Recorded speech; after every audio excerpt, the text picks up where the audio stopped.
All TV weathermen may not believe in climate change, but one candy company sure does. George Mason University's Center for Climate Change Communication has been surveying meteorologists for a number of years. When the survey first started, hardly any TV weathermen believed that climate change was true. Now, their latest survey found that 68% now believe that climate change is actually occurring and being caused primarily or partially by human activity, a step in the right direction, but long overdue.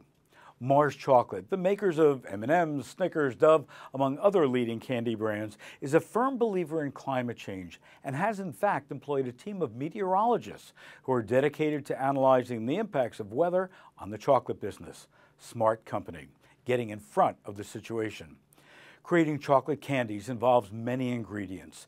The Mars meteorologists are tasked with examining current weather patterns, then working with other departments to examine how these patterns can impact suppliers of all these ingredients. They take note of upcoming events that could create problems, like a storm that could delay shipping, as well as larger issues like climate change.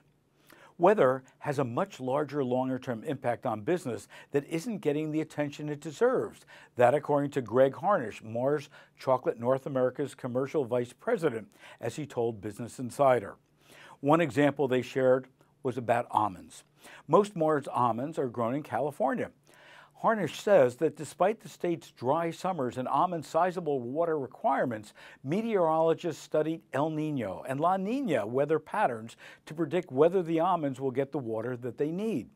Katie Johnson, a senior manager on the commercial applied research team, told Business Insider that anticipating what the climate will be like 10, 20, or even 100 years from now is difficult, though the better we can understand what the different climate scenarios and risks to our supply chain are, the more prepared we can be in the future.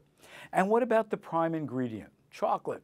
Well, according to the Rainforest Alliance, cacao farmers face a higher risk of disease, flooding, and landslides as a result of climate change. In their words, the result to the chocolate supply would be devastating. We applaud Mars for their approach, rather than joining the other companies who give merely lip service to sustainability issues to drive their corporate PR.